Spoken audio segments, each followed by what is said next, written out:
Hello everyone. So what is space complexity?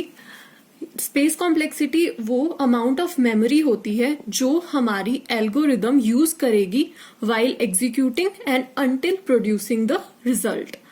जैसे कि हम एल्गोरिदम में इंटीजर्स और कैरेक्टर्स ये सब वेरिएबल्स डिक्लेयर करते हैं, तो वो एक हमारी मेमोरी होती है जिसमें उनमें अलग अलग पार्ट्स में डिवाइड होती है, जो जैसे कि data, heap, stack, code segment.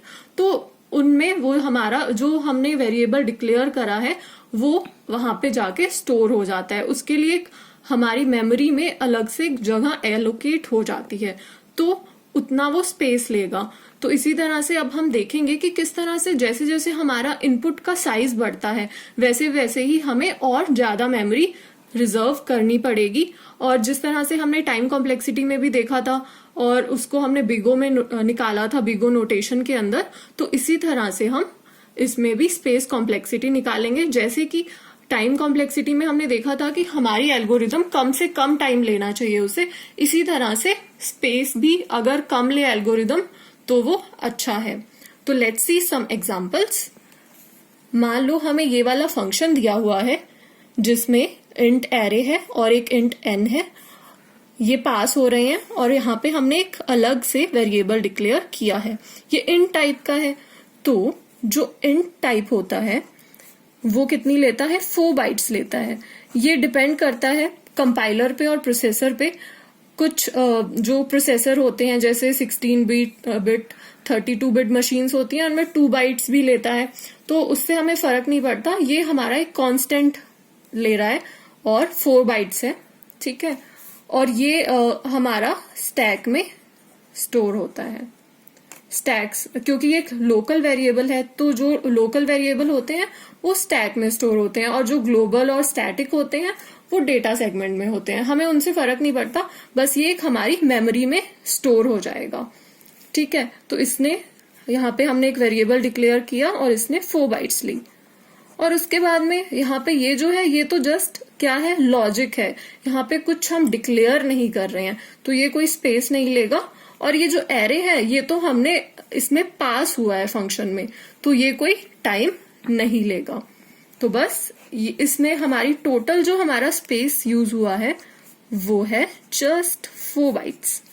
और ये क्या है, एक कांस्टेंट है, तो इसकी स्पेस कॉम्प्लेक्सिटी अगर हम बिगो फॉर्म में लिखें तो क्या हो गई, बिगो 1।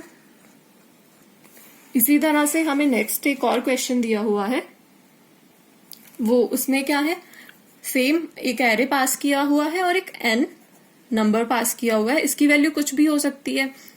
और यहाँ पे इंट i वही एक हमने इंटीजर डिक्लेयर किया है, तो ये क्या लेगा, 4 बाइट्स लेगा। और यहाँ पे एक एरे है जो इंट टाइप का है और उसमें n नंबर ऑफ एलिमेंट है, तो हर एलिमेंट 4 बाइट लेगा, तो n इंटू 4 बाइट्स हो गया। और ये तो हमने देखा यहाँ पे जस्ट लॉजिक लिखा हुआ है, यहाँ पे कुछ हम डिक्लेयर नहीं कर रहे हैं, तो ये कोई स्पेस नहीं लेगा। तो हमारा टोटल स्पेस जो है वो कितना हो गया, 4n प्लस 4। तो इसकी जो बिगो फॉर्म में स्पेस कॉम्प्लेक्सिटी है, हमने बिगो नोटेशंस और ये नोटेशन हम पहले से ही एक वीडियो में डिस्कस कर चुके हैं, तो आप उसको वीडियो को देख सकते हैं, मैं डिस्क्रिप्शन में लिंक डाल दूंगी। तो इसकी बिगो n स्पेस कॉम्प्लेक्सिटी आ गई।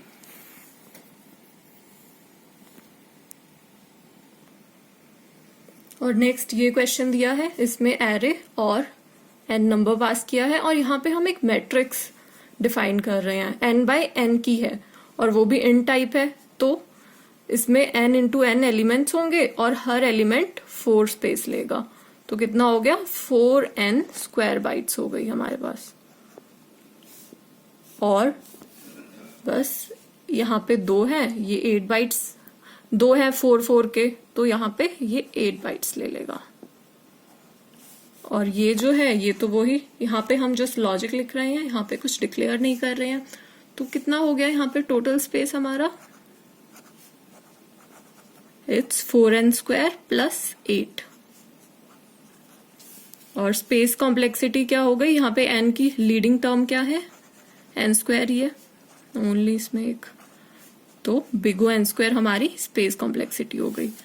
अब देखो किस तरह से ये इफेक्ट करता है। अब यहाँ पे हम n की वैल्यू कुछ भी पास कर सकते हैं। जैसे अगर n की वैल्यू 10 पास की थी तो क्या होगा, यहाँ पे हम एक मैट्रिक्स डिक्लेयर करेंगे, 10 इंटू 10 साइज होगा उसका, तो हमारा जो स्पेस कंज्यूम होगा वो 10 स्क्वायर की टर्म में होगा, मतलब अप्रॉक्स 100।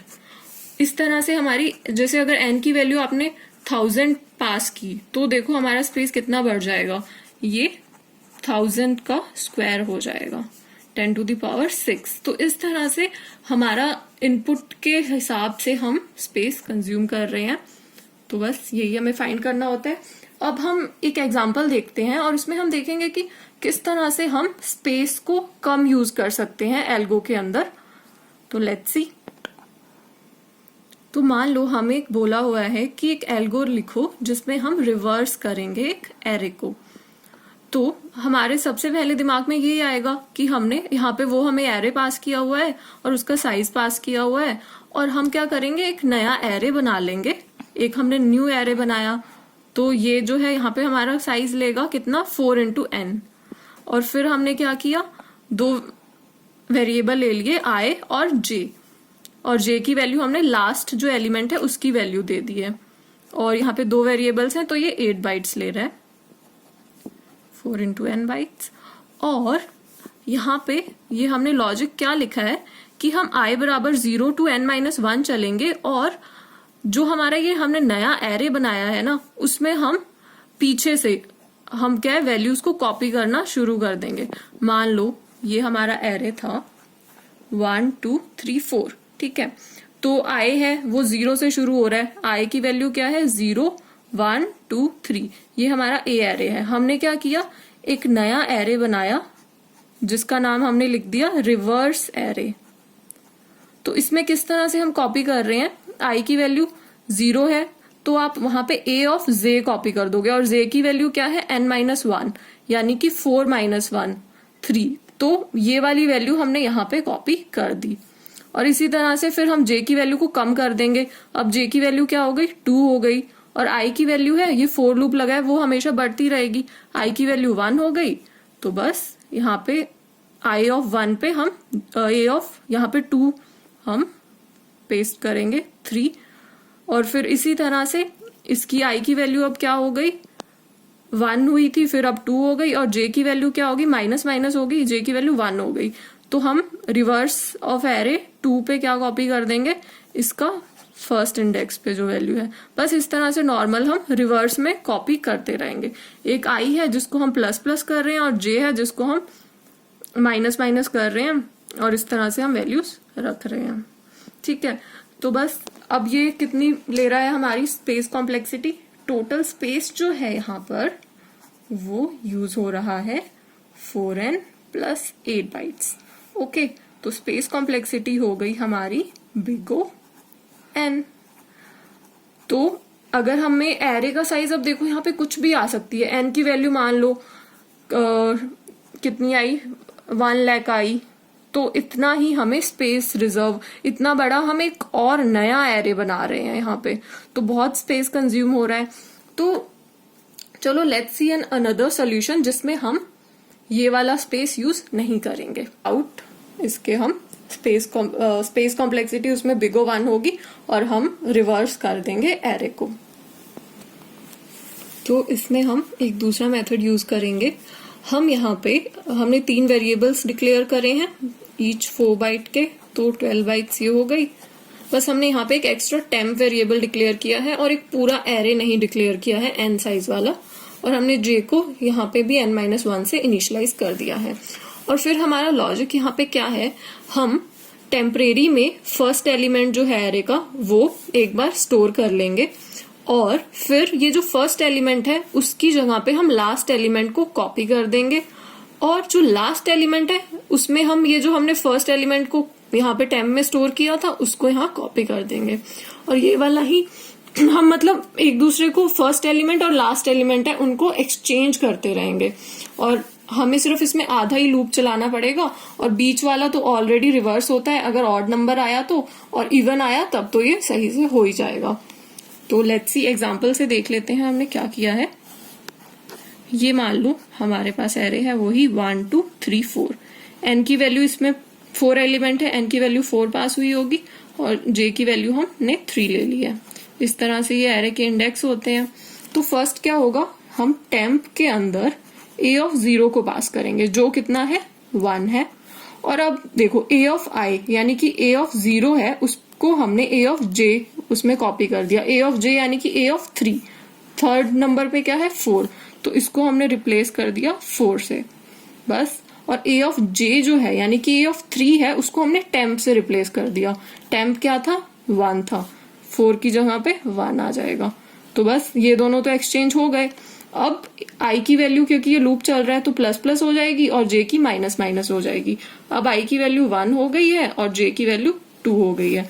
अब वही करना है, टेम्प जो है उसमें हम ए ऑफ 0, ओके यहाँ पे आई थिंक ए ऑफ आई आएगा।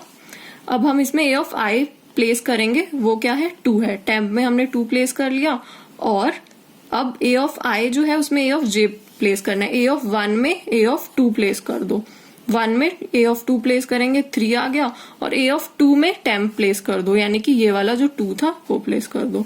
तो ये देखें अगर आप तो 4 3 2 1 ये हमारा एरे जो है वो क्या हो गया है, सॉर्ट हो गया है।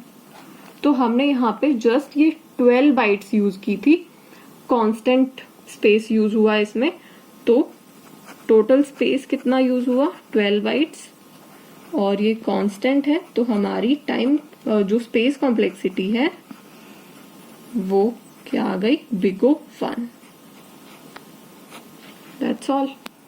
तो ये था स्पेस कॉम्प्लेक्सिटी का आइटरेटिव फंक्शंस की, हमने इसमें जस्ट स्पेस कॉम्प्लेक्सिटी देखी है। नेक्स्ट वीडियो में हम रिकर्सिव फंक्शंस की स्पेस कॉम्प्लेक्सिटी देखेंगे, क्योंकि रिकर्सिव फंक्शन में जब हम रिकर्सिवली फंक्शन को कॉल करते हैं तो स्टैक में उसके लिए भी हमें एक स्पेस रिजर्व करना होता है। तो वो हम नेक्स्ट वीडियो में अच्छे से देखेंगे। Thank you, thanks for watching. और आपको स्पेस कॉम्प्लेक्सिटी क्लियर हो गई हो तो प्लीज लाइक करो वीडियो को और सब्सक्राइब करो चैनल को।